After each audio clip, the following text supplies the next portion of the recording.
Good morning, everyone. Happy Friday. It is January 23rd. Lisa Scott with you this morning. Robert, and one more day for Lydia. We'll get to Robert's terrible weekend forecast here in just a moment. We got to blame it on you. Yeah. One more day of blaming it on him. Just one more day. I'd like to remind you we're live on Facebook every weekday morning. Love it when you join us live, but it stays on your feed throughout the day, so you can watch it whenever it works best for you, or listen to it as a podcast. Just go to inform.com/podcast and look for the Inform Minute. We've been thinking of all different ways to try to say really cold, like all morning long, because it is just frigidly cold out there, dangerously low temperatures. Exactly. We're looking at this morning, we saw up north Langdon, Rolla, for example, in the 50s below. That, of course, you don't need me to tell you that that's dangerously cold outside, and the rest of the region in the 40s and 30s below as well. So we're going to continue to see that throughout the day. Now, temperatures warm up to the upper teens and single digits below zero, but as you can tell, it's going to stay below zero the entire day, and not until Monday we get back above. So if you have any plans this weekend outdoors, save it for another time, because this is one of those times you don't want to be outside for more than minutes at that.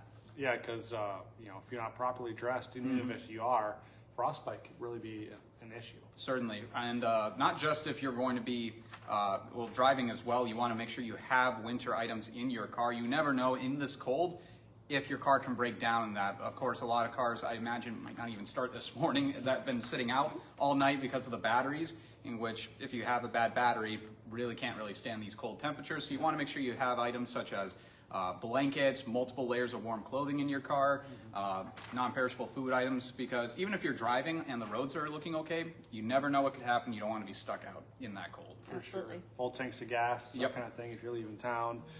You mentioned 40, 50 below. That's the wind chills, and it's not even really that windy, but just a little bit of wind is making a big impact. Yeah, when you start at 20 below zero, it does not take much wind to drop those values like crazy. And so the wind right now, it's only around 10, 15 miles an hour.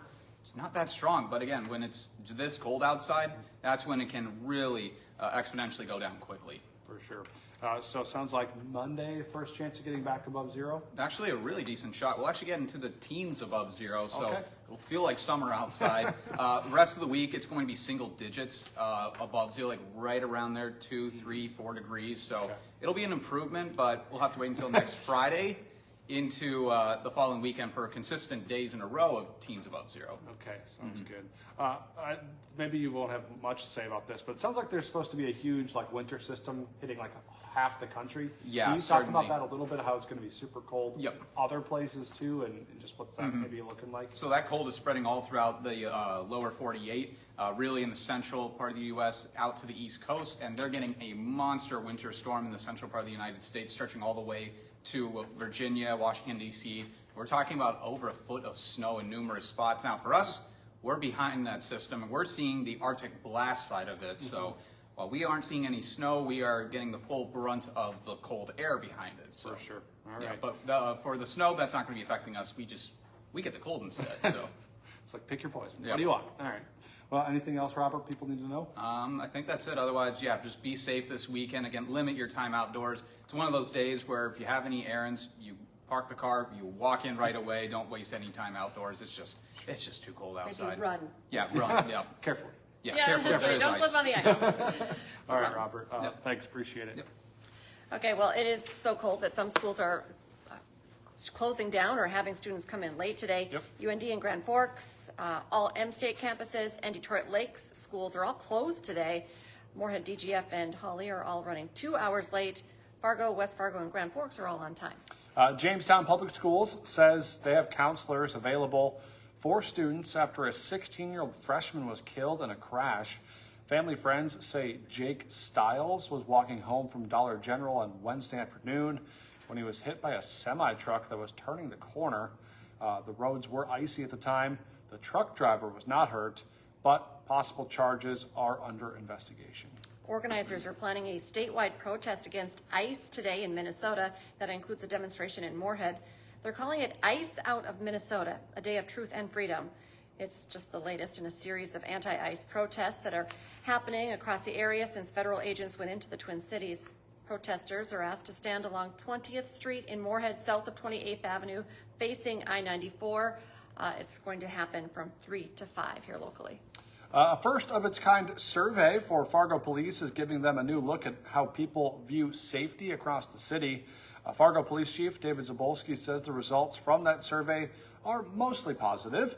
Of the nearly 500 responses, 61% say they feel completely safe in their neighborhoods, but 64% still say there are parts of Fargo they consider unsafe. Among the biggest concerns, drugs top the list, followed by reckless driving and speeding as a close second, and then police not having enough resources was third. Today, the North Dakota State Senate will vote on a bill that would give students free school meals. It narrowly passed the House on Thursday. Supporters of the bill say free lunches are good for schools, good for students, and popular with voters. Critics question whether or not it's really an issue for North Dakotans. If the Senate passes the bill, it heads to Governor Armstrong's desk to be signed. Today, the boat show is back at the Fargo Dome. Today, they're going to be opening up from noon to 8. Tomorrow, it's 10 to 8, and then on Sunday, 10 to 5. Tickets are $12, so if you want to go in there and kind of stay out of the cold and look at some really cool boats. Dream of warmer days. Exactly, daydream of the summer that will hopefully eventually be here. You could do that out at the Fargo Dome. Another fun indoor event for adults tomorrow. You can rock the night away and enjoy some craft beer. Hairball will be back in town playing at Shields Arena. Hairball, of course, covers rock legends like Van Halen, Kiss, Queen, Journey, and more. But ahead of the concert, fans can also take part in the second annual Craft Beer Crawl. Admission to the beer crawl is included with the purchase of a concert ticket. General admission tickets, just under $38. You can purchase them on the Shields Arena website. Rock and roll and beer. Sounds good to me. Good pair. All right, don't forget, for 99 cents a month for your first 3 months, get an all-access pass for our website, inforum.com. Just go to inforum.com/subscribe to get that deal. Join us for our next newscast. It's coming up at 11 this morning. And then we have you covered starting at 4 this afternoon, 4, 5, 6, 9, and 10. First News is back tomorrow morning, or Monday morning, I should say, from 5 to 7. Until we see you next time, stay warm and stay safe.